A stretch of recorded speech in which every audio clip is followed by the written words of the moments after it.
The Cocos Islands, a remote and spectacular haven for marine life. In the wild blue waters of the eastern Pacific.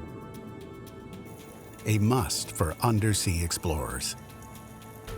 Diving eyeball to eyeball with some of the open ocean's most spectacular creatures. Mysterious giants, relentless hunters, and legendary monsters of the deep. All caught in a daily battle for survival. Home to cunning masters of disguise. Magnificent schools of fish, and playful marine mammals.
The Cocos Islands, a tiny volcanic archipelago rising abruptly from the untamed waters of the eastern Pacific, 600 kilometers off the western coast of Mexico. Primitive and remote, Cocos is uninhabited by humans.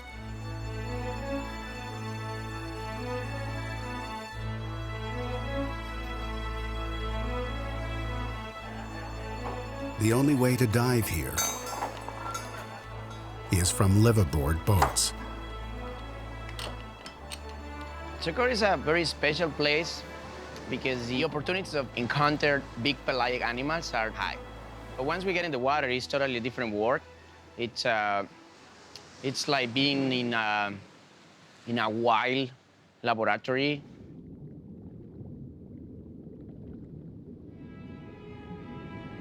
The Cocos Islands have been called the Mexican Galapagos.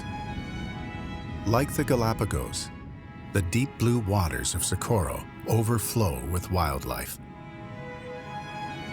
Lost in the Pacific, hours from the nearest coast, islands like Cocos attract a breathtaking abundance of animals.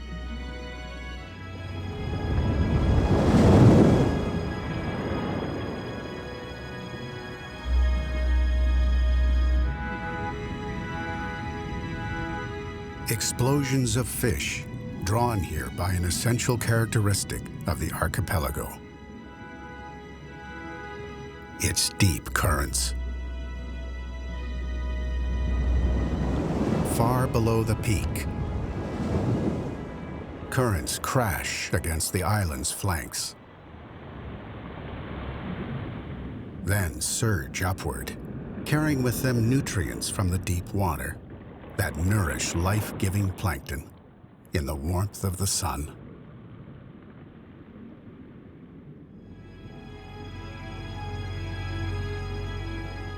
Microscopic marine creatures, no larger than the diameter of a strand of human hair. Plankton are the foundation for the entire oceanic food chain. Crucial to the survival, not just of larger fish, but of the largest of all fish. The whale shark. 12 meters long, the length of a tractor trailer. Whale sharks can weigh more than 20 tons, 4 times the size of the great white shark. When you swim next to them, you notice you are not even half of their pectoral fins, right? You are like tiny little thing swimming next to them. The giant moves slowly, close to the surface. Whale sharks are filter feeders, vacuuming vast amounts of plankton, fish, and plants into a gaping mouth so wide a sports car could fit inside. I could say like a 40, 50-foot whale shark. The size of the mouth has to be like, I don't know, this big, this wide big, and it gives you the sensation that if it could open the mouth, it would swallow you completely. Filters in the wide mouth collect the tiny prey, while seawater up to 6,000 liters an hour is expelled through massive gills.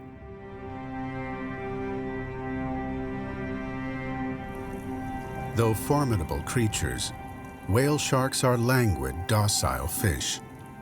However, a close encounter is not without its dangers. You get slapped by the tail, you're gonna pass out. You might get your arm broken. We need to take precautions, keeping an eye on the tail, how the tail is moving, and avoiding to be touched by it. It's just a majestic animal. They are so big and they move so gentle. They even sometimes seems like they are not moving at all, but you have to kick really hard to actually keep up with them. The distended abdomen on this female means that it is pregnant. Socorro is a pit stop for pregnant whale sharks, and many migrate here each autumn. However, little is known about mating and birthing behavior. The largest fish in the world is also one of the most mysterious. Whale sharks live largely out of sight, adding to their mystique and the spell they hold over humans. And once we are right next to a whale shark that big, you finally realize that we are such a small species in this planet, and they're super giants. We're surrounded by giant animals in this world. At San Benedicto, the whale shark is not the only giant encountered by divers.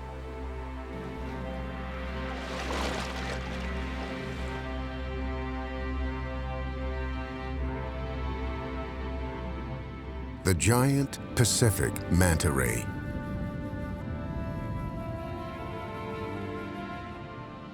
Well, San Benedicto is really special because it's probably the best place in the archipelago to encounter the giant manta rays. It's probably, I would say, the best place in the world to interact with them. They just lay on top of your head and just go with them and go with them, go with them. You feel part of their world, part of them, like let you in their house, let's say. It's just amazing. The Pacific manta is the largest species of ray, with a wingspan of up to 9 meters, the width of a tennis court.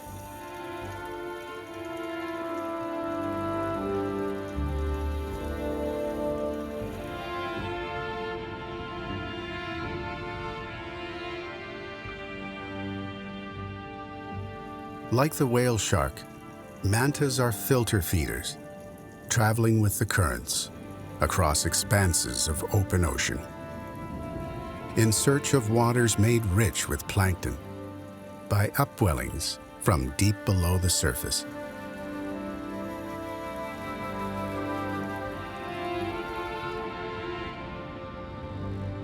Two blade-like fins unfold to channel water into the manta's large, open mouth.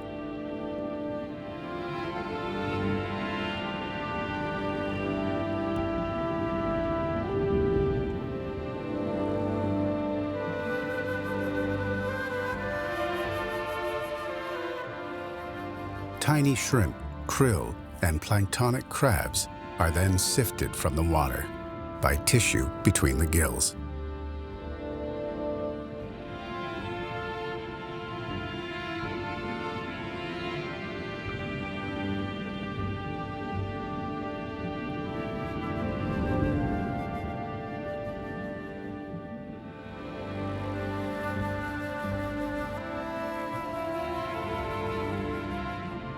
weighing as much as 2 tons.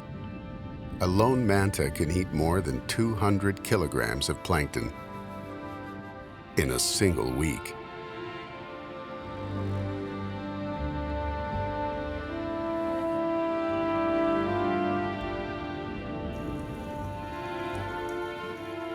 When it's not feeding, the fins at either side of the manta's broad head resemble horns. And for generations, mantas were known as devilfish.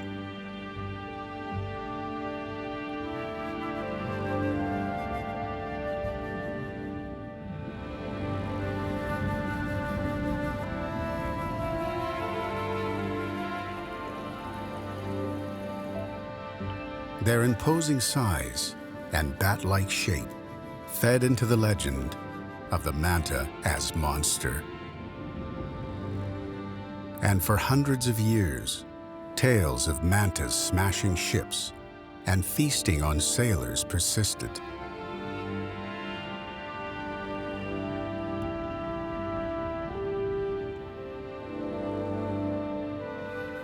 Not until the 1970s, when divers began interacting with giant rays, was the easygoing nature of these gentle giants brought to bear.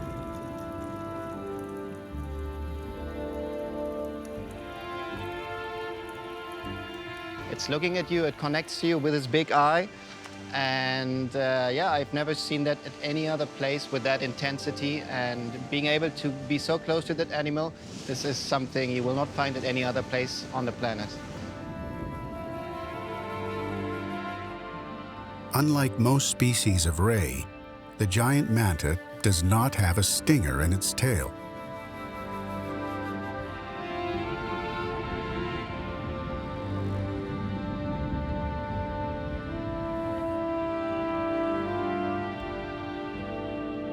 Its only defense against large ocean predators, such as sharks and killer whales, is its size and speed.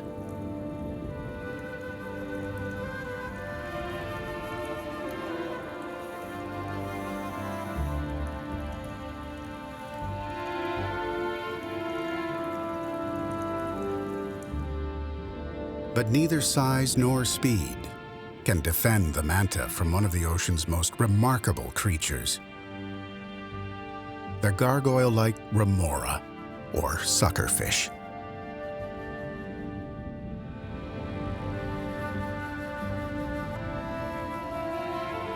Highly specialized over 50 million years of evolution, the top of the remora's head is a powerful suction cup, allowing it to cling on to the manta for a free ride.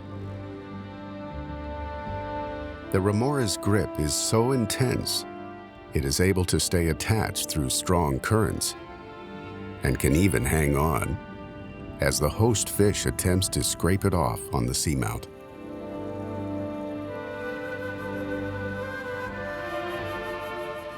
Remoras will at times venture into the mouth of a manta to find food or escape from predators. There is some benefit to the manta. Remoras feed on parasites and dead tissue. But these hitchhikers can become a nuisance as well, slowing down the manta and creating skin abrasions and sores caused by the constant suction.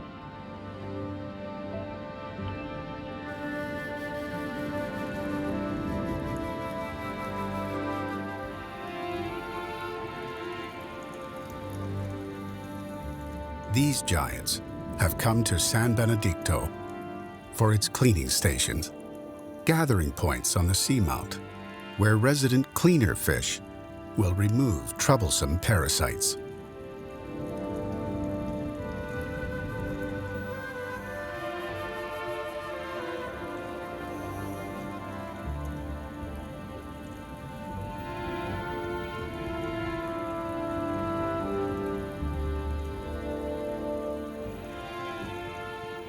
San Benedicto is home to a constant underwater ballet.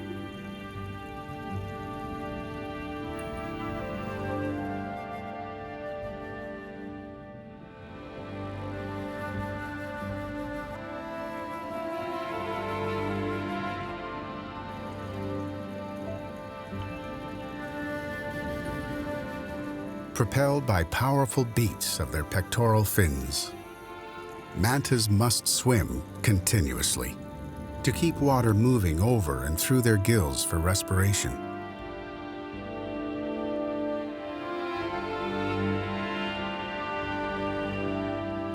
It is a life of perpetual motion.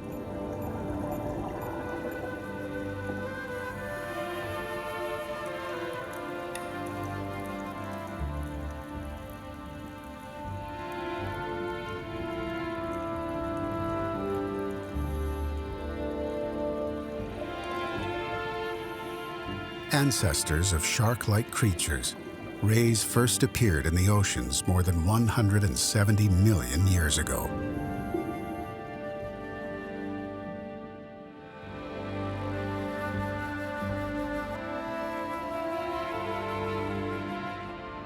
Mantas, in particular, have exceptionally large brains.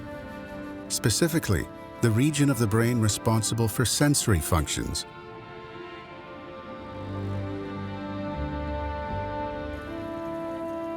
When they swim like next to you, they actually look at you, and that's when you feel like kind of bond. I think they're very, very smart animals.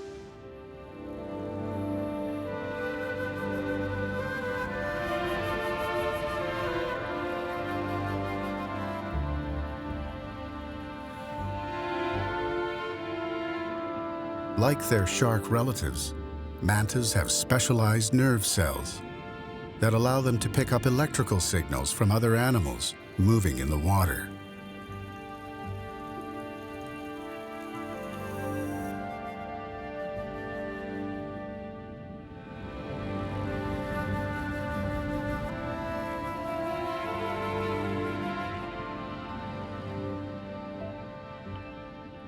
Eyes located on each side of the head provide an optimal field of vision.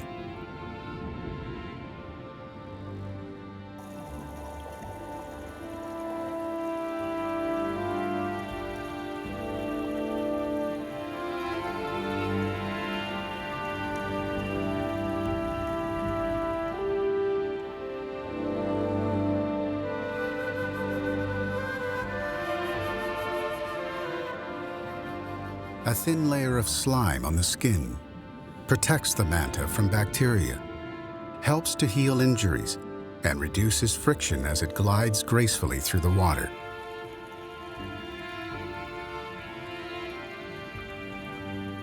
Wandering the ocean, gripped by an endless search for food.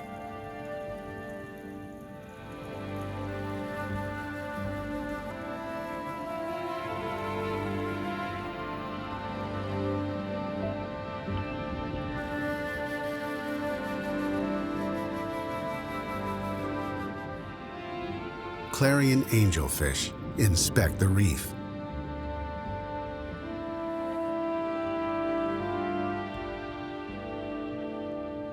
A popular aquarium fish, these radiant angels are listed as vulnerable. Their habitat at Socorro is now protected.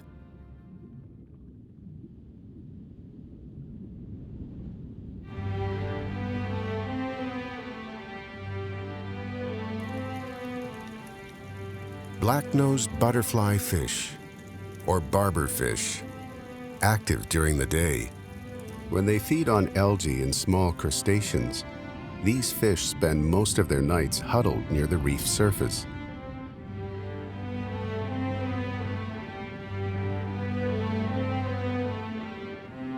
Barbers are cleaner fish, removing then eating parasites from the skin of larger marine animals, such as sharks and rays. Cleaner fish, like these barbers, are an essential part of the Socorro ecosystem, contributing to the good health of manta rays by removing dead and infected flesh from wounds caused by shark bites.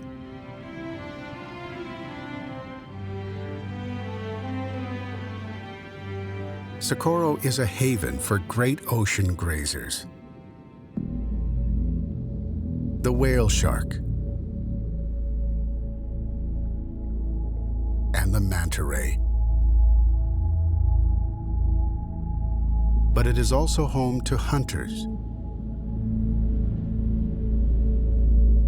like the white-tip reef shark. Every time I dive there, it reminds me of an ancient place, volcanic. It reminds me somehow of Jurassic Park. It's kind of spooky because the visibility is not always stellar, so it can be misty and you don't really see far. You know that there are sharks around.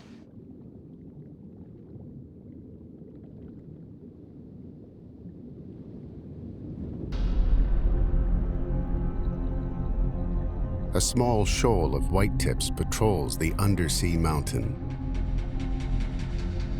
Drawn to Socorro by the resident fish that feed on the plankton.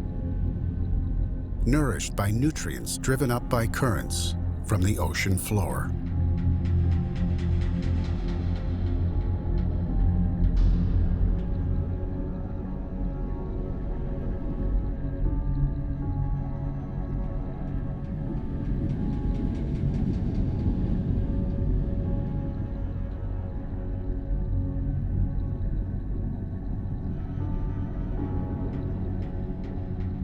As the name suggests, white-tip reef sharks are largely found near coral reefs, preferring caves, crevices, or rocky ledges for protection.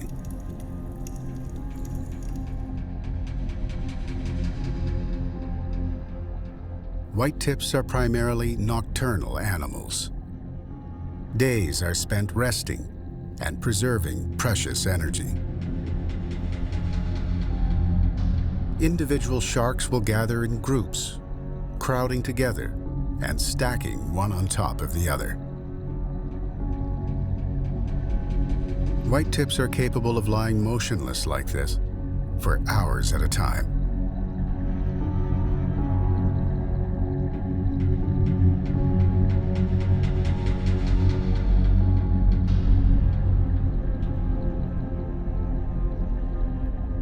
Unlike other requiem sharks, which must swim constantly to force oxygenated water over their gills, white-tips are able to breathe while stationary, using muscles around their mouths to pull in water that then flows over their gills.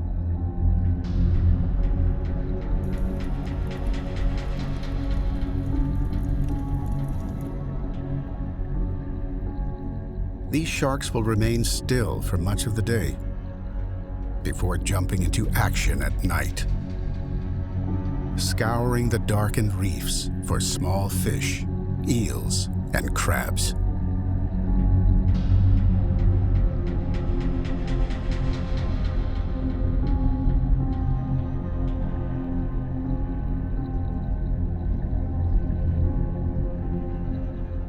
Large oval eyes allow the shark to see in dim light.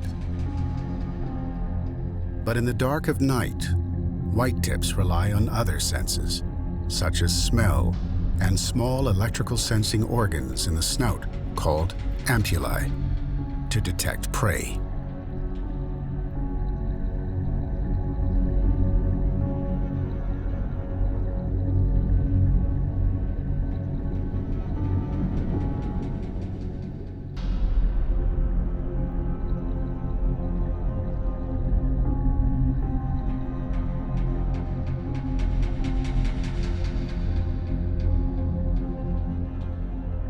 In the distance, a familiar underwater sound can only mean one thing.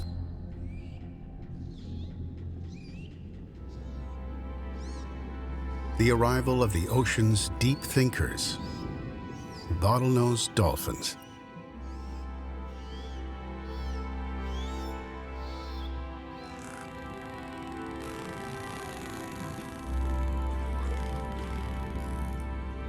Three meters long, powering over the seamount with muscular thrusts of the tail.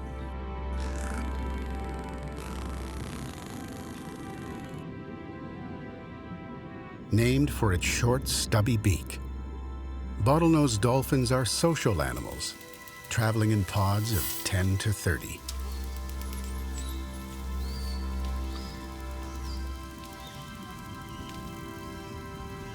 Their brain-to-body ratio, believed to be a measure of intellect, is second only to humans. Shrewd creatures, dolphins are able to coordinate hunts, herding, and then harvesting schools of fish.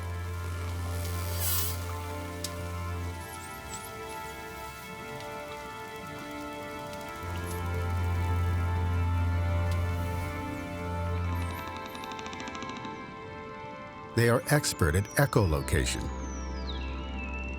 making clicking sounds.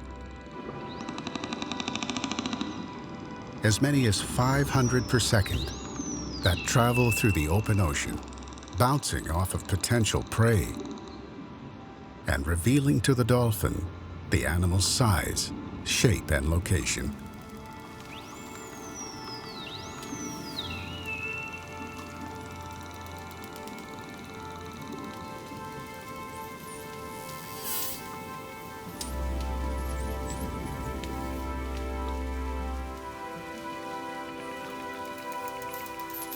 Essentially, they see through sound. A whistle then signals the catch to other dolphins in the group.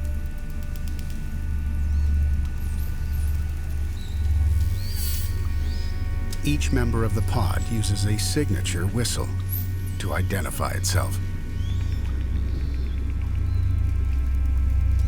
Just like land mammals, dolphins breathe air, taking in oxygen at the ocean's surface through a blowhole on top of the head.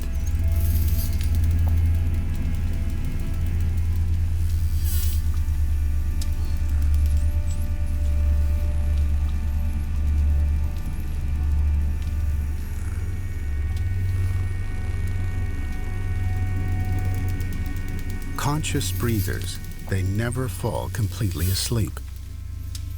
One hemisphere of the brain always remains awake.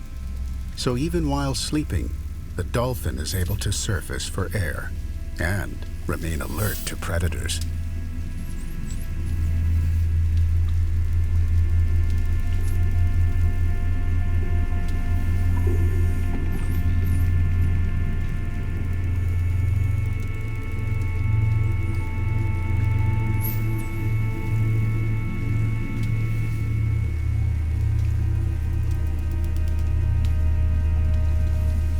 The intelligence and cunning of dolphins has been well documented. But here at San Benedicto, the dolphins exhibit a strange and remarkable behavior, unlike any other. The dolphins at San Benedicto, every time they encounter us, they just tend to stop vertically. And when they do it, they start sinking because they're not swimming anymore. And just because they stop vertically and start blowing bubbles, and it gives us a chance to be super close to him.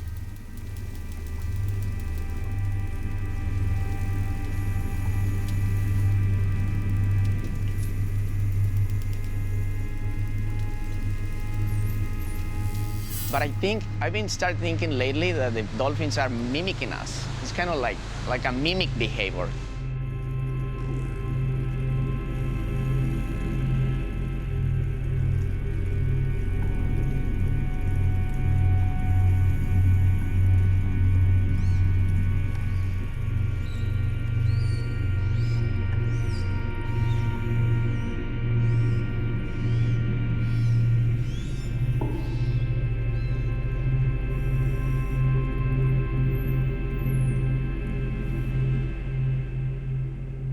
"130 kilometers west of San Benedicto, a stony pinnacle rises 30 meters from the waters of the eastern Pacific.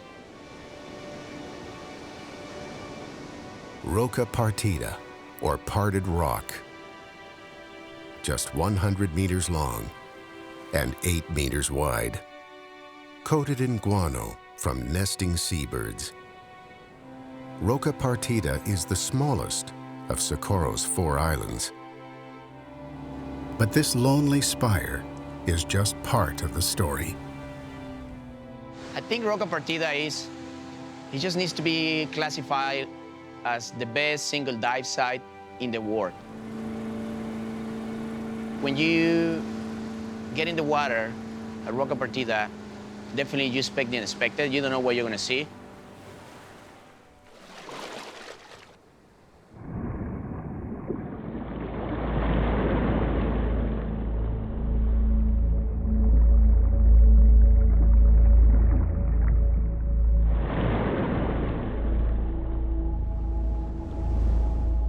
A powerful ocean surge caused by waves passing overhead crashes into the seamount.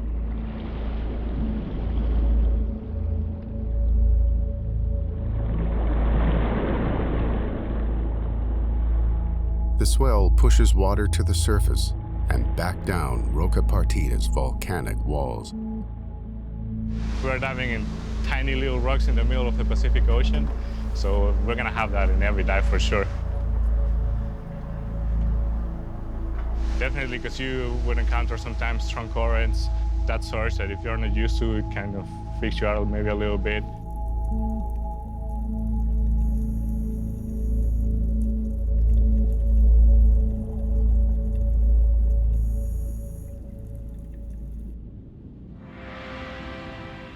Hundreds of fish, caught in the ripping currents, fall helplessly like leaves from the sky. Far removed from any other landfall, Roca Partida teems with life.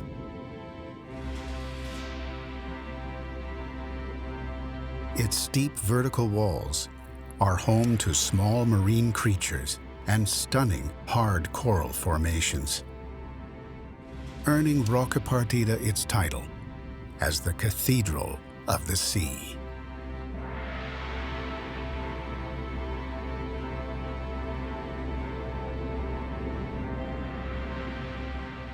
A trumpetfish, its snout facing down, floats vertically over the coral, stalking small herbivores. A long-tailed stingray glides over the seamount, its dangerous tail spine trailing behind.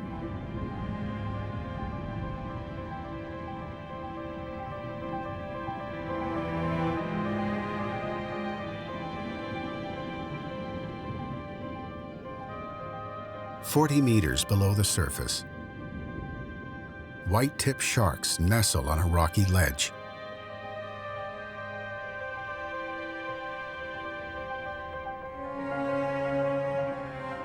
But as the underwater cliffs plunge further into the sea, disappearing into the blue depths, an entirely different world awaits on Socorro's ocean floor.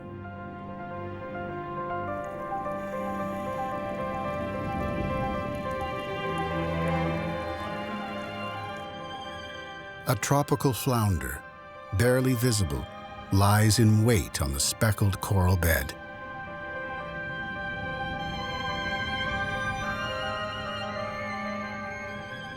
Flounder are masters of camouflage, able to change colors and patterns in as little as 8 seconds.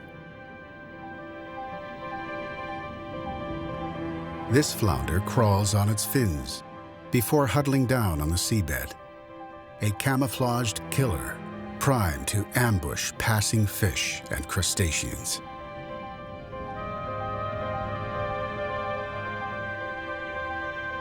Farther along the seamount, an even greater master of disguise.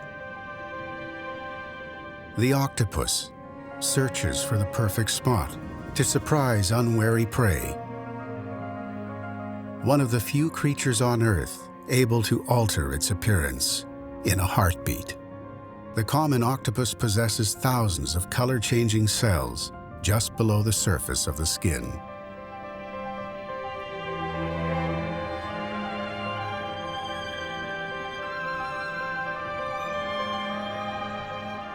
The octopus is able to change not only its coloring, but the texture of its skin as well.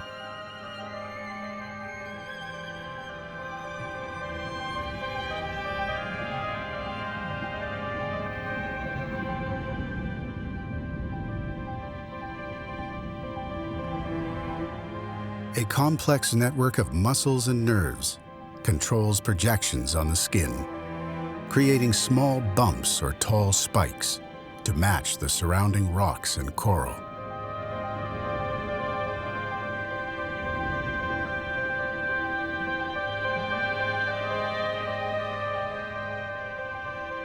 A predator in disguise, the octopus will wait for crabs and mollusks that wander into its path.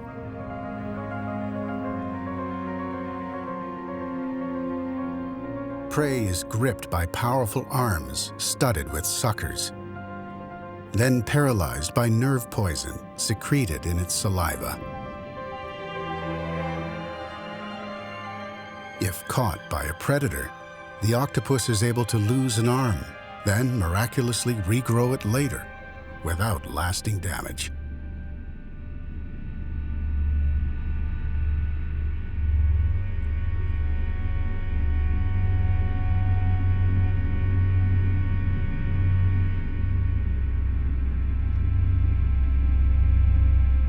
A green moray eel, more than 2 meters long, slinks along the ocean floor. Solitary animals that spend their days hiding between rocks and inside crevices. Green moray eels have developed an ugly reputation for being vicious. A belief based largely on the fact that morays continually open and close their large mouths, showing off a line of razor-sharp teeth. This behavior may appear threatening, but it is actually necessary for survival. By opening its mouth, the eel takes in water, which is then forced over its gills, providing oxygen. Morays have poor eyesight, and rather than hunting for fish, crab, and shrimp, they hole up between rocks, then pounce on unsuspecting prey.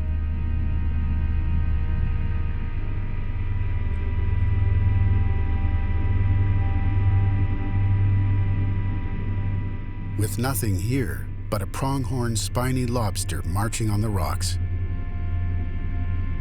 the green moray swims off. As with all creatures of the ocean, life for the moray is a delicate balance between preserving energy and the endless quest for food.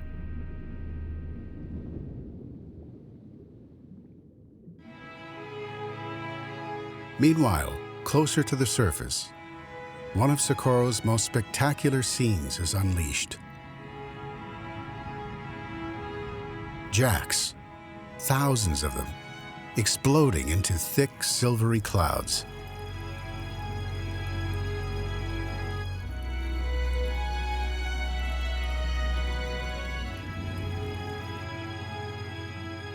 The effect is mesmerizing.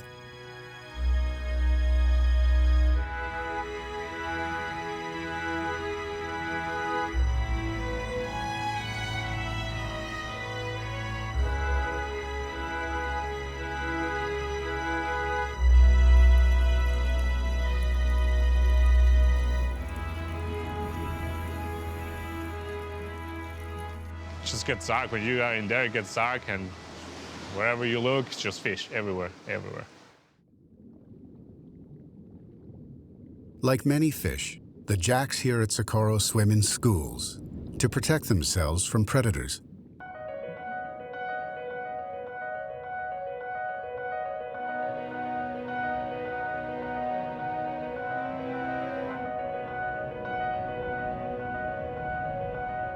There is safety in numbers, and a tightly organized school of jacks swimming in unison may appear as a single large creature to a potential hunter.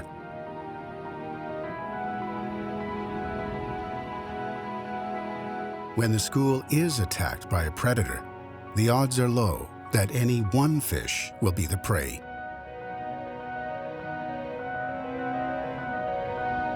The same dilution effect also decreases the chances of an individual fish falling prey to parasites.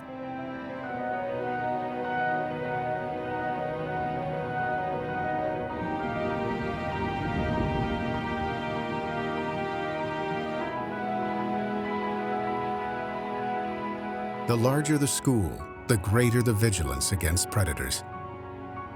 Warnings about advancing hunters can be sounded by any member of a large school, making it unnecessary for individuals to spot danger on their own.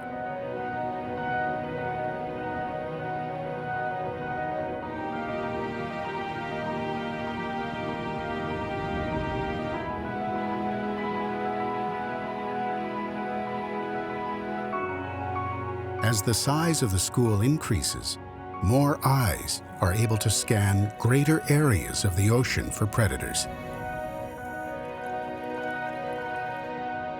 increasing safety and allowing more time to concentrate on feeding.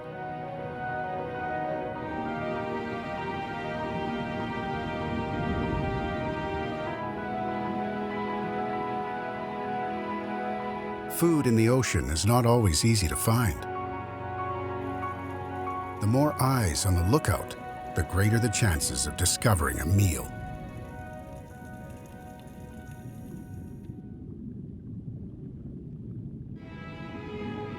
Precisely spaced from one another, moving at the same speed, in the same direction, these jacks are able to turn quickly and in harmony, as if the school has a mind of its own.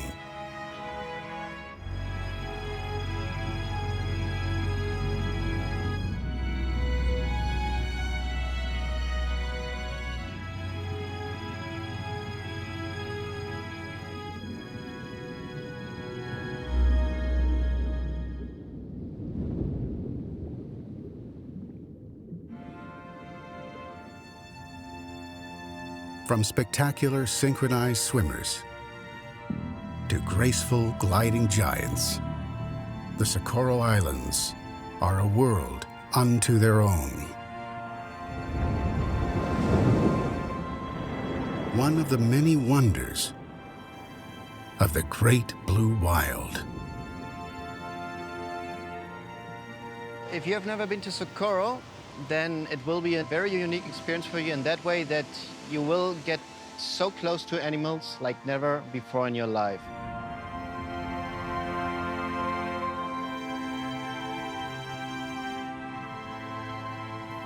There's such a big variety of big animals, and the quality of interaction is unparalleled to any other place that I've seen, by far.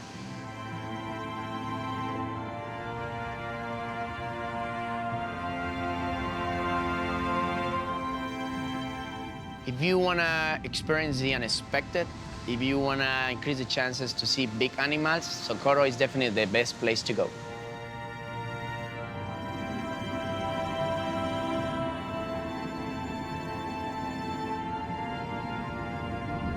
Mantas are the highlight of Socorro. They let you into their world like crazy. It's the bond with the animals there is just amazing.